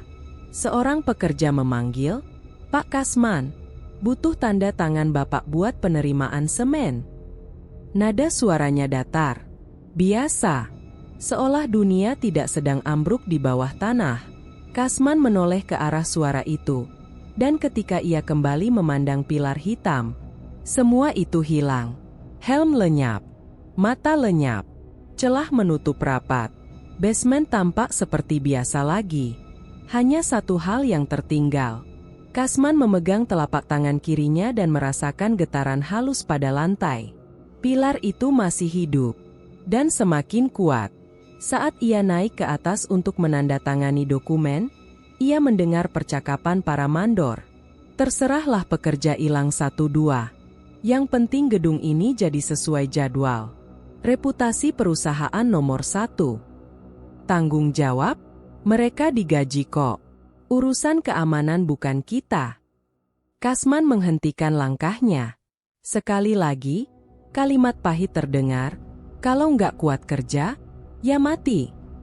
Mereka tertawa kecil setelahnya. Kasman menatap mereka dengan kebencian yang kini mengalir tanpa batas. Karena ia tahu, sedikit pun mereka tak peduli pada siapapun yang hilang. Nyawa hanya angka yang bisa diganti kapan saja. Dan dalam hati tergelapnya, Kasman berpikir, mungkin mereka yang pantas jadi korban berikutnya. Pilar hitam itu menginginkan nyawa. Dan Kasman tahu sekarang, ia bukan satu-satunya monster di proyek ini. Cuma bedanya, ia masih punya alasan untuk menjadi iblis. Kasman berdiri terpaku di tengah area proyek yang diterangi lampu-lampu sorot redup. Malam itu pekat, angin berputar membawa bau semen basah dan besi berkarat yang menusuk hidung. Suara mesin yang biasanya bising kini padam, memberi ruang bagi keheningan yang justru terasa lebih menyakitkan. Tapi bagi Kasman, keheningan sudah menjadi musuh terdekat, karena di sanalah suara-suara itu muncul. Ia menatap pilar beton yang baru selesai dikerjakan sore tadi. Licin, kokoh, berdiri seperti raksasa tanpa mulut yang tampak membanggakan kekuatannya. Namun Kasman tahu, di dalamnya ada sesuatu yang masih hidup. Sesuatu yang seharusnya telah diam untuk selamanya. Dan benar saja, retakan kecil tiba-tiba muncul di permukaan beton, seolah ada yang mendorong dari dalam. Kasman mundur 2 langkah, napasnya memburu. Retakan itu melebar. Lalu, sebuah jemari pucat muncul, menembus dinding beton. Jemari itu bergerak-gerak, seolah masih mencari udara untuk bernapas. Kasman menutup mulutnya rapat-rapat agar tak menjerit. Bukan satu, pikirnya ngeri. Di pilar lain, satu tangan lain keluar. Lalu satu lagi. Belasan. Semua berusaha lolos, seperti manusia tenggelam yang desperately meraih permukaan air. Beton terkelupas, serpihannya jatuh dan bergulir mengenai sepatu Kasman. "Kas-men." Kasman langsung menoleh. Suara itu bukan lagi bisikan halus seperti sebelumnya. Ini jelas, dekat, dan bernada marah. "Kasman, keluarkan kami." Ia memalingkan wajah, menolak melihat asal suara itu. Namun suara yang lain menyusul, lebih banyak, semakin keras. "Kau yang cor kami hidup-hidup. Kau janji kami akan aman. Kau berbohong." Kasman menekan kedua telinganya. "Diam, diam, kalian sudah mati, sudah meninggal." Namun suara-suara itu semakin beringas, dan tangan-tangan itu semakin banyak. Ada yang sudah sampai sebatas pergelangan, ada yang menonjol sampai lengan. Mereka meraih udara, meraba-raba, dan salah satu menyentuh ujung kakinya. Kasman terlompat mundur. Napasnya hancur berantakan. "Kenapa kalian belum pergi? Kenapa masih di sini?" teriaknya. Jawaban datang dalam suara yang menyayat.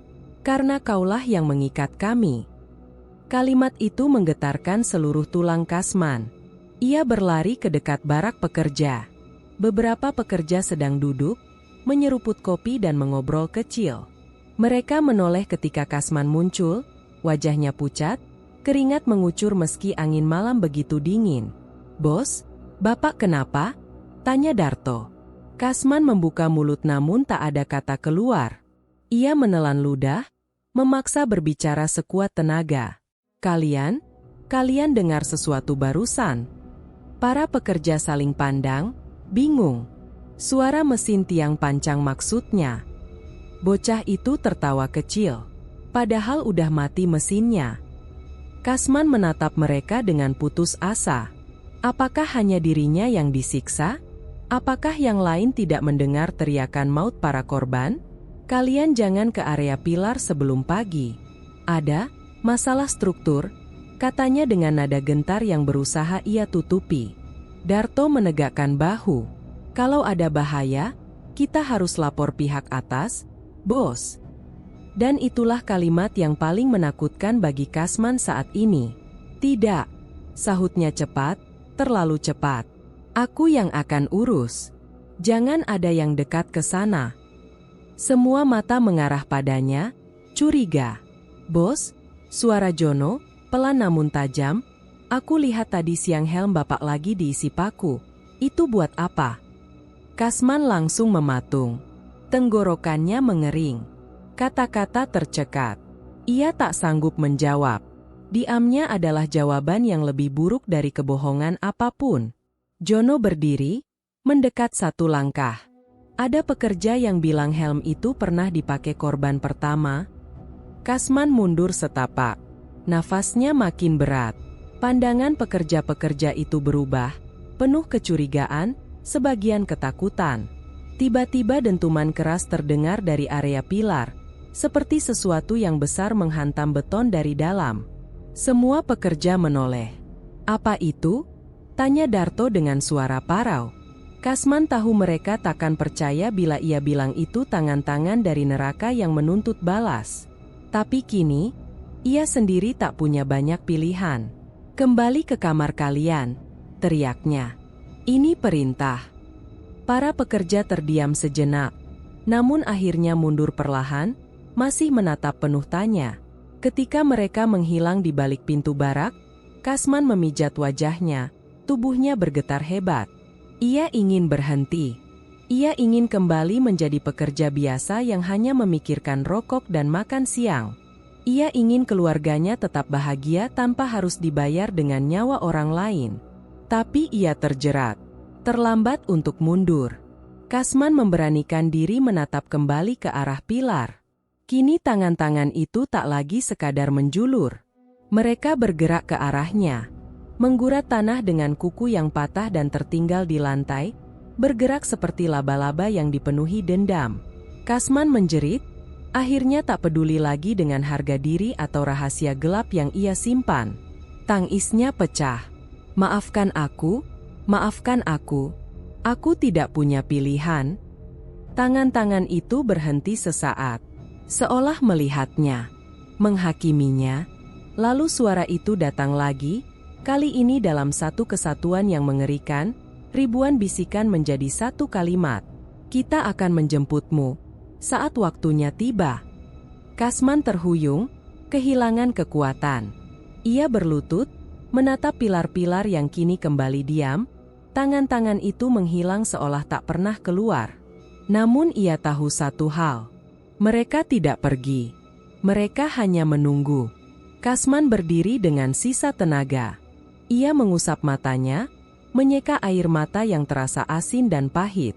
Ia memaksakan langkah kembali ke barak. Namun sebelum membuka pintu, ia merasakan sesuatu mencengkeram betisnya.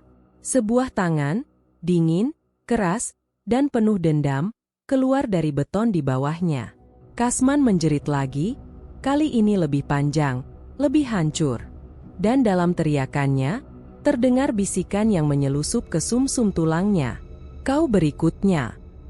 Lantai paling atas gedung itu kini hanya tinggal dipoles dan dipasang pagar pengaman. Langit mendung sore itu seolah menindih semua pilar yang memeluk rahasia kematian di dalamnya. Angin berputar kencang, mencambuk wajah para pekerja seperti sedang memperingatkan sesuatu yang tak terlihat. Dan Kasman berdiri tepat di tengah lantai tersebut, tempat ia pertama kali membayangkan masa depan mewahnya. Dulu ia melihat ketinggian ini sebagai kemenangan. Kini, ketinggian ini terasa seperti undangan menuju kuburan yang sudah menunggu namanya sendiri.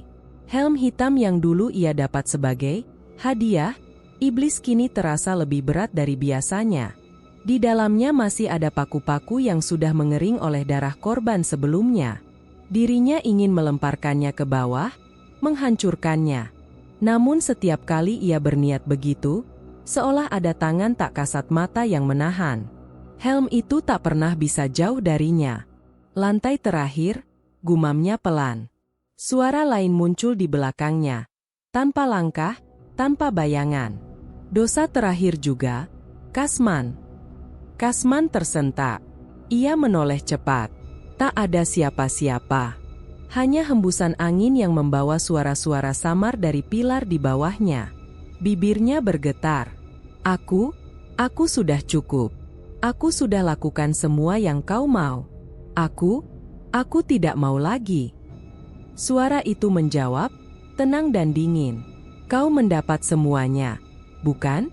Jabatan, uang, masa depan untuk keluargamu. Kasman mengepalkan tangan sampai buku-bukunya memutih.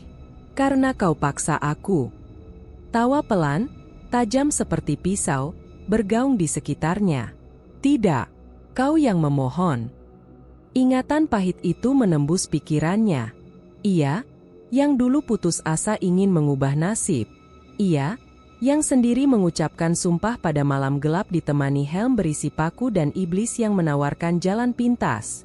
Kasman mundur beberapa langkah, tubuhnya gemetar. Tolong, aku tidak sanggup lagi. Sayangnya, lanjut suara itu, ritual ini butuh penutup. Dan penutupnya selalu, pelaku yang memulai. Seolah lantai gedung berubah menjadi jurang kosong, lutut Kasman melemah. Tidak, aku masih punya keluarga. Aku masih ingin hidup. Terlambat. Langit mengguntur, keras, seakan dunia ikut menyaksikan hukuman ini dijatuhkan. Dari sela-sela lantai beton, tangan-tangan mulai muncul. Lebih banyak dari sebelumnya. Mereka merangkak, gemetar, dan berusaha menggapai Kasman. Suara rintihan mengerikan membanjiri udara. Kau bersama kami, Kasman. Kau yang menutup kami dalam gelap. Kau pembawa maut. Kasman berputar, berlari menuju tangga darurat. Kabur. Itu satu-satunya kata yang memenuhi otaknya. Namun setiap langkah terasa berat, seolah lantai itu menahan kakinya. Angin makin kencang, mendorong tubuhnya ke arah tepi. Tangannya meraih dinding pembatas, tapi tangan-tangan dari bawah mulai mencakar sepatu kerjanya. Jemari-jemari dingin itu menahan pergelangan kakinya, menyeretnya kembali ke tengah lantai. Lepas. Kasman menghantam tangan-tangan itu dengan sisa tenaga. Namun setiap satu tangan terlepas, dua lagi muncul menggantikannya. Kau masih berutang? Suara itu menggaung lagi, kini terdengar seperti berasal dari seluruh dinding gedung. Kasman hampir menangis. Aku tidak mau jadi korban terakhir. Tapi kau korban pertama yang rela. Pengorbananmu hanya tinggal diselesaikan. Helm di tangannya tiba-tiba terasa hidup. Seperti ada magnet yang kuat menarik kepala Kasman ke dalamnya. Ia mencoba menjauhkan helm itu, namun seolah lengannya kehilangan kekuatan. Helm itu naik perlahan, mendekati kepalanya sendiri. Kasman berteriak, memaksa tubuhnya melawan. Tidak, aku bukan tumbal. Aku bukan milik kalian. Namun jari-jarinya sendiri justru mengunci helm itu di atas kepalanya. Klak. Paku-paku di dalamnya menyentuh kulit kepala. Belum menusuk, namun tekanan itu cukup membuatnya memahami bahwa ia hanya sejengkal dari akhir hidupnya. Air mata bercampur keringat menuruni pipinya. Tolong, siapapun, tolong aku. Tak ada jawaban selain bisikan penuh dendam dari para korban. Kami pun dulu berkata begitu. Kasman terdorong ke tengah lantai, tepat di atas titik pengecoran terakhir. Tanah di bawahnya bergema, seolah ada tubuh yang mendorong dari bawah. Tumpahkan sisa darahmu di sini, bisik iblis itu, agar gedung ini menjadi monumen untuk keserakahanmu. Kasman mengguncangkan kepala, menolak menerima kenyataan. Ia mencoba menggigit pita helm agar bisa melepaskannya, namun rahangnya terasa terkunci. Tangannya terangkat, tidak dengan keinginannya. Jarinya meraih sebuah palu di dekat kaki. Ia mencoba menjatuhkannya, namun palu itu justru erat dalam genggamannya. Lengan itu terangkat, mengarah ke helmnya sendiri. Kasman menahan napas. Panik telah berubah menjadi ketakutan absolut. Aku, suara Kasman pecah. Aku tidak mau mati di sini. Semua pelaku pesugihan akhirnya mati di altar kekayaannya sendiri. Jawab iblis. Kau tidak istimewa. Suara langkah terdengar dari tangga. Seorang pekerja berteriak dari kejauhan, "Bos, Bapak masih di..." Kasman menoleh cepat, berharap ada pertolongan. Namun iblis tertawa kecil. Tak ada yang bisa menyelamatkanmu. Bahkan Tuhan pun sudah menutup telinga untukmu. Palu itu kini berada tepat di samping helmnya. Tinggal dorongan kecil, dan paku-paku itu akan menembus tengkoraknya. Kasman menangis, bukan karena takut mati, tapi karena sampai detik itu pun ia masih ingin kekayaan itu bertahan. Helm itu bergeser, paku menyentuh kulit, dan suara iblis membisik lembut. Selamat datang di lantai terakhir, dan dosa terakhirmu. Hujan turun tiba-tiba, membasahi seluruh puncak gedung yang belum sepenuhnya selesai. Kasman masih berada di sana. Helm yang berisi paku itu mengikat kepalanya seperti perangkap maut yang tidak bisa dilepas. Nafasnya terengah, sementara kaki-kakinya gemetar menahan rasa sakit dari cengkeraman tangan tak kasat mata yang baru saja menyeretnya. Ia belum mati. Namun itu bukan keberuntungan. Itu hanyalah penundaan. Kasman memaksa langkahnya mundur, meraba dinding terdekat untuk tetap berdiri. Rasa panik yang tak terdeskripsikan menjeratnya. Iblis sudah mengungkapkan tujuan akhirnya, menghabisi Kasman sebagai korban terakhir. Namun sebagian kecil dari dirinya masih menolak menyerah. Dia harus kabur. Dia harus hidup, meski hanya sedikit harapan tersisa. Kau tidak bisa lari dari perjanjianmu. Suara itu mengalir dari dalam tembok, lantai, angin, dari segala penjuru. Kasman menutup telinganya, tapi suara itu terus menembus masuk seperti racun. Ia melangkah tertatih menuju tangga darurat. Palu di tangannya terlepas, jatuh menimbulkan suara keras yang menggema ke seluruh lantai. Langkahnya memantul cepat di tangga logam yang licin karena hujan. Setiap turunan membuat helm itu bergeser sedikit, dan ia merasakan ujung paku menggores kulit kepala. Darah hangat mulai merembes, menetes ke wajah. Aku harus sampai ke bawah, bisiknya, menggertakkan gigi menahan sakit. Ketika sampai di lantai 1 sebelum basement, ia berhenti sejenak. Napasnya memburu. Ia berharap menemukan Darto atau pekerja lain. Siapapun, asal masih manusia. Namun lorong-lorong lantai proyek itu tampak kosong. Alat-alat bangunan berjatuhan seolah baru saja ditinggalkan dalam keadaan tergesa. Lampu berkelip samar, membuat bayangan-bayangan panjang menari di dinding. "Permisi. Siapapun, tolong aku," teriak Kasman. Suaranya dipantulkan ruang besar itu, tanpa jawaban.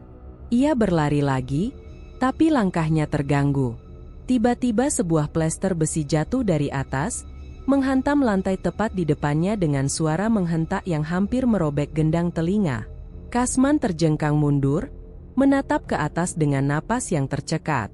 Tak ada pekerja, tak ada orang, hanya tali yang bergerak sendiri, seolah ada yang baru saja memotongnya dari atas.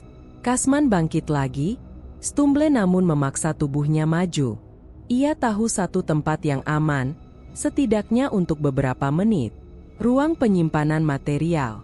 Di sana ada pintu, dan ia bisa mengganjalnya dari dalam. Selangkah lagi mencapai handle pintu itu, sesuatu dari dalam dinding menyembul keluar. Tangan. Bukan satu. Bukan dua. Puluhan. Semua itu meraih ke arah Kasman, jari-jarinya mengejang, kuku-kuku hitam menggores udara. Dari celah-celah beton terdengar rintihan mengerikan. "Kau tidak boleh pergi. Kau membawa kami, bunuh kami, buang kami. Kini, waktumu." Kasman memekik, menepis tangan-tangan itu. Ia berhasil merebut kendali pintu, mendorongnya terbuka lalu menutupnya cepat dari dalam. Ia menggeser balok kayu demi menahan pintu tetap tertutup. "Tolong. Ya Tuhan, tolong," lirihnya sambil merosot ke lantai.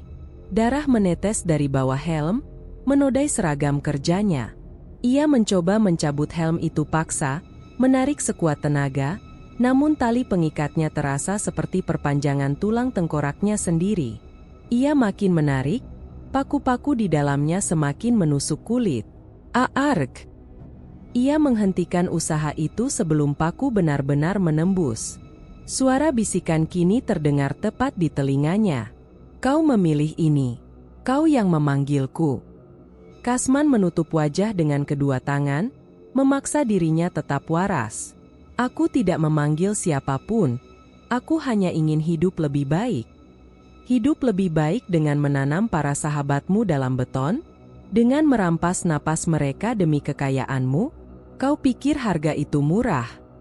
Kasman terisak. "Aku menyesal. Aku akan menyerah pada semuanya. Aku akan mengaku apa saja, asal aku hidup." Iblis tertawa pelan.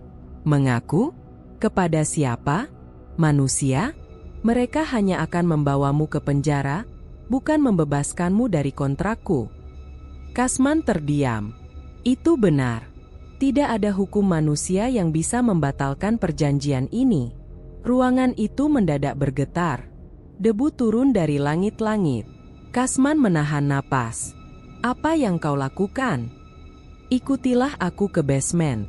Tempat kau pertama kali memanggilku." Kasman menggeleng cepat.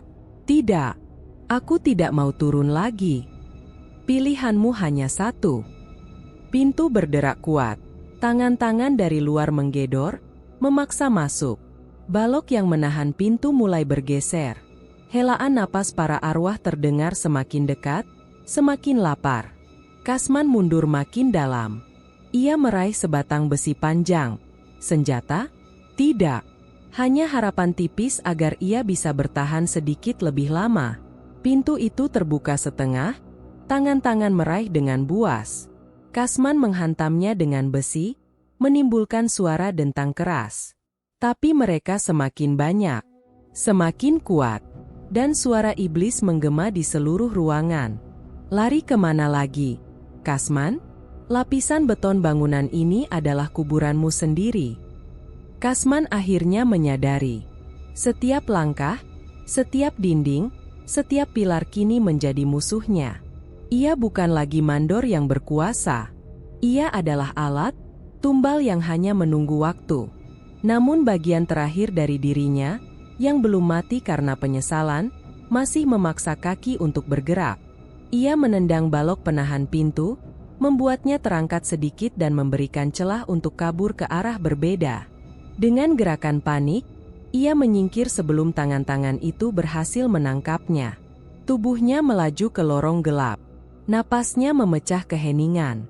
Basement, tempat terkutuk itu. Ia tahu ujung pelariannya hanya akan ke sana. Tapi apalagi pilihannya? Menunggu mati di sini? Kasman terus berlari. Setiap langkah membuat helm itu menusuk kulit kepala lebih dalam. Setiap detik, suara para korban mengutuk namanya semakin keras. Aku harus bertahan, desahnya, hampir pingsan. Lalu iblis menjawab, tepat di belakang telinganya. Kau hanya menunda ajal. Dan Kasman mengerti, benar-benar mengerti, bahwa kini ia tidak sedang melawan iblis. Ia sedang melawan gedung yang ia bangun sendiri. Kasman terpeleset saat menuruni tangga terakhir menuju basement. Lututnya menghantam anak tangga, memaksa tubuhnya jatuh berguling sampai berhenti di depan pintu besi besar yang mengarah ke ruang terdalam proyek. Pintu itu terbuka setengah, bagai mulut raksasa yang mengundang mangsanya sendiri. Lampu basement berkedip-kedip. Setiap kali cahaya padam, suara lirih rintihan menggema dari balik kegelapan. Ketika lampu menyala kembali, bayangan tangan-tangan di dinding bergeser seperti sedang memanjat keluar. Kasman bangkit perlahan, tubuhnya gemetar hebat. Helm yang mencengkeram kepalanya kian menekan, paku-paku di dalamnya menancap sedikit demi sedikit. Darahnya menetes ke lantai, meninggalkan jejak merah yang mengikuti langkahnya seperti bayangan dosa yang lengket. Ia memaksa dirinya masuk ke ruangan itu. Basement luas, tapi saat ini terasa menyempit, menekan paru-parunya. Di tengah ruangan menjulang pilar hitam, pilar pertama yang ia temukan. Pilar yang memulai semuanya. Pilar yang kini retak parah, garis-garis belang seperti mulut yang siap merekah. Kasman terhuyung mendekat karena lantai seakan menolaknya untuk menjauh. Setiap langkah seperti diseret kekuatan tak terlihat. Tangan-tangan muncul dari permukaan beton di lantai, meraba sepatunya, menahan pergerakannya. Jangan, suaranya parau, tak lagi memiliki wibawa seorang mandor. Pilar itu berdenyut seperti jantung. Dari rekahan retakan retak terdengar jeritan teredam, jeritan orang-orang yang ia kubur hidup-hidup. Suara itu bercampur, menyatu dalam satu lengkingan panjang. Kasman mencoba mundur, tapi tangan-tangan itu semakin erat. Kuku-kuku dingin menggores kulit di balik celananya. Ia meronta panik, menendang, namun semakin ia berjuang, semakin kuat genggaman mereka. Suara hentakan keras bergema. Retakan pilar melebar. Beton terkelupas dan runtuh sedikit demi sedikit, memperlihatkan bagian dalam yang mengerikan. Wajah-wajah para korban terperangkap dalam dinding, mata membelalak, mulut meregang memohon, atau menuntut. Pak De Sumar. Rekan yang hilang misterius. Yang lain yang namanya tak sempat ia ingat, atau sengaja ia lupakan. Mata mereka mengikuti Kasman. Tidak, Aak, teriaknya. Suara pecah oleh teror.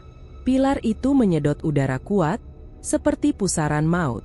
Debu dan serpihan lantai terhisap ke dalam. Kasman menempelkan punggung ke dinding, berusaha menahan tubuhnya agar tidak terseret. Namun tangan-tangan para pekerja mulai memanjat tubuhnya. Ada yang mencengkeram lengannya. Ada yang melilit pinggang. Ada yang menarik helmnya seperti ingin memastikan paku-paku itu menancap penuh ke tengkoraknya. Kasman menjerit sampai pita suaranya robek. Ia mencakar dinding, mencoba menahan diri, tapi tangan-tangan itu jauh lebih kuat dan penuh dendam. Lantai tak lagi kokoh, berubah menjadi lumpur beton yang menyedot kakinya ke dalam. Beton itu dingin, namun di dalamnya terasa panas, seperti neraka yang mendidih. Kasman meronta sekuat tenaga, menendang wajah-wajah yang menempel di kakinya. Namun wajah itu tidak bereaksi, hanya terus menyeretnya ke dalam. Ia merasa lututnya tenggelam, kemudian paha, kemudian pinggang. Teriakan korban bergema serempak. "Bersama kami!" Kasman menangis. Air mata bercampur darah mengalir ke bibirnya. Ia mencoba melepas helm, mencoba sekali lagi, tarikan penuh kekuatan hidup dan matinya. Tapi helm itu justru semakin rapat, semakin menghukum. Lututnya kini tak bisa bergerak. Lantai telah menjadi kuburan cair yang menyedot seluruh tubuhnya. Ia menggapai udara kosong, berharap ada seseorang yang akan muncul. Mandor Darto? Rekan lain? Siapapun? Tak ada langkah kaki manusia. Tak ada suara hidup. Hanya para arwah yang bersorak. Tubuhnya terbenam sampai dada. Helmnya hampir tersentuh permukaan beton yang kini melunak seperti tar panas. Tangan-tangan itu kini meraih wajahnya, memaksa kepalanya menunduk ke arah pilar yang menganga seperti mulut monster. Kasman menggeram, mencoba berteriak, tapi suara tenggelam oleh getaran yang menguasai ruangan. "Maafkan aku," bisiknya terputus air mata. Beton menutup perutnya, kemudian dadanya. Lengan dan bahunya terseret lebih dalam. Jarum-jarum paku dalam helm akhirnya terbenam penuh ke tengkoraknya. Dunia menjadi kabur. Suara jeritan korban berubah menjadi tawa kejam. Menit-menit terakhir itu terasa seperti kekekalan. Beton merayap ke leher, ke mulut, menutup teriakan terakhirnya. Terakhir yang terlihat dari Kasman adalah matanya, penuh rasa takut, penyesalan, dan kesadaran yang telat datang. Kemudian pilar itu menelan kepala Kasman sepenuhnya dan retakan-retakannya menutup kembali, seolah tak pernah terjadi apa-apa. Basement kembali gelap, tanpa saksi, tanpa cahaya, tanpa pintu keluar. Dan di balik beton yang kini kokoh sempurna, napas pun terhenti. Gelap, total. Gedung itu akhirnya selesai. Tepat di hari ketika matahari tampak enggan memancarkan cahaya. Diresmikan dengan penuh kebanggaan, para petinggi perusahaan berfoto di depan pintu masuk yang berlapis kaca hitam mengilap, kaca yang memantulkan wajah-wajah puas, tanpa sedikit pun bayangan rasa bersalah.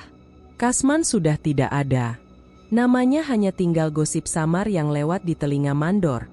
Katanya resign mendadak, mungkin kena mental, atau pergi tanpa pamit.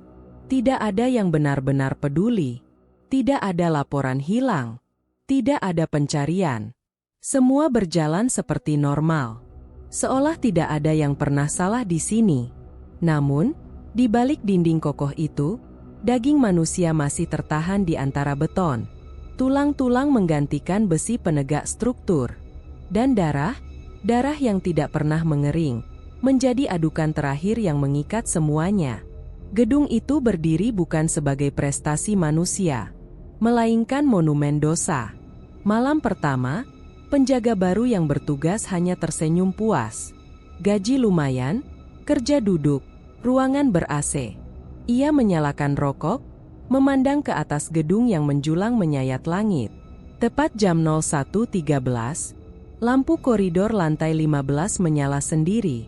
"Ah, pasti listrik otomatis," gumamnya. Ia membuka kamera CCTV dan menatap layar monitor.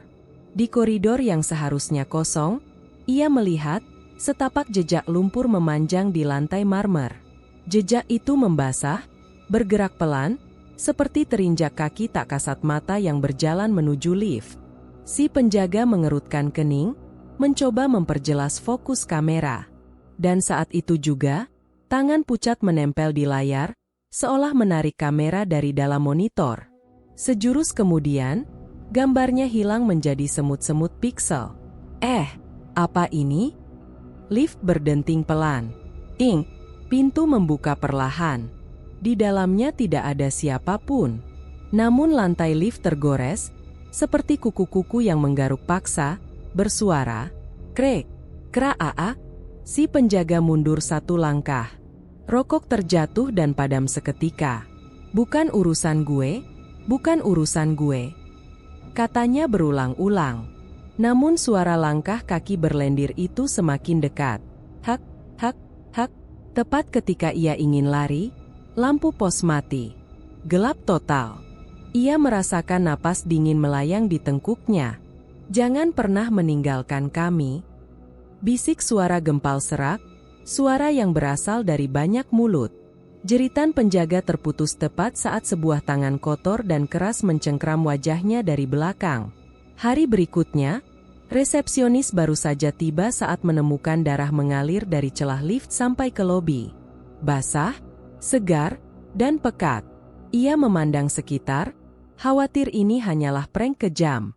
Namun saat ia mendekat dan menyentuhnya, darah itu bergerak, menyeruak masuk ke celah marmer seperti hidup. Kemudian, jari-jari menyembul dari genangan itu, mencari sesuatu, atau seseorang. Sang resepsionis menjerit dan kabur keluar gedung. Ia tidak pernah kembali bekerja dan menolak menjawab setiap pertanyaan perusahaan. Setelah itu, rumor mulai bertebaran. Tapi perusahaan, mereka hanya menutupinya dengan satu kata: kecelakaan kerja. Pimpinan perusahaan yang hadir dalam peresmian kembali datang untuk pertemuan tertutup. Mereka duduk di ruang rapat kaca, membahas sewa penyewa lantai, bukan nyawa-nyawa yang terkubur. Sementara itu, di lantai terdalam yang tak tercatat dalam denah, Kasman masih hidup dalam bentuk yang tidak lagi manusiawi. Ia menjadi bagian dari fondasi, bagian dari kaki-kaki gedung, bagian dari dendam yang tidak terampuni. Tubuhnya tertanam di dalam pilar beton, namun matanya tetap terbuka, gelap, kosong, dan penuh benci. Dari kedua belah pipinya, retakan beton merembet seperti pembuluh darah mati. Tangan-tangan korban sebelumnya menyatu dengannya, menjadi satu kesatuan horor yang lapar akan tumbal baru. Kasman kini mendengar setiap langkah orang yang masuk, setiap napas pengunjung, setiap detik rasa takut. Dan ia tidak sendirian. Para pekerja yang menjadi korbannya, yang dulu dipandangnya hanya sebagai angka produksi, kini menjadi bagian dari tubuh gedung. Mereka merangkak di balik dinding, menunggu saat yang tepat untuk menarik manusia berikutnya ke dalam kubur massal ini. Mereka tidak pernah istirahat, karena rasa sakit tidak mengenal tidur. Sejak hari itu, setiap bulan selalu ada yang hilang di dalam gedung ini. Seorang OB, seorang teknisi, terkadang pengunjung. Polisi datang, sekadar formalitas. Tidak menemukan apapun, karena bukti sudah ditelan beton. Berita-berita mulai menuding roh penasaran. Namun kenyataannya lebih mengerikan dari sekadar arwah gentayangan. Gedung itu hidup. Ia bernapas melalui ventilasi. Ia menggerogoti nyawa melalui gedung parkir. Ia memperluas jaringan kematian melalui kabel dan pipa. Semakin lama ia berdiri, semakin lapar ia dibuat. Tidak ada doa yang bisa menahannya. Tidak ada ritual yang bisa mengusirnya. Tidak ada yang bisa menghentikan bangunan yang tegak karena janji iblis. Dan suatu hari, ketika gedung-gedung lain mulai menirunya, ketika keserakahan manusia kembali buta, ketika darah kembali dianggap sebagai harga kecil bagi kemegahan, ia tidak akan lagi beraksi sendirian. Sebab dosa seperti ini selalu menular. Dan di setiap kota besar, di setiap proyek yang dipaksa selesai tepat waktu, Di setiap pekerja yang diabaikan, pilar-pilar lain sedang mengintai mangsa. Subscribe untuk cerita berikutnya.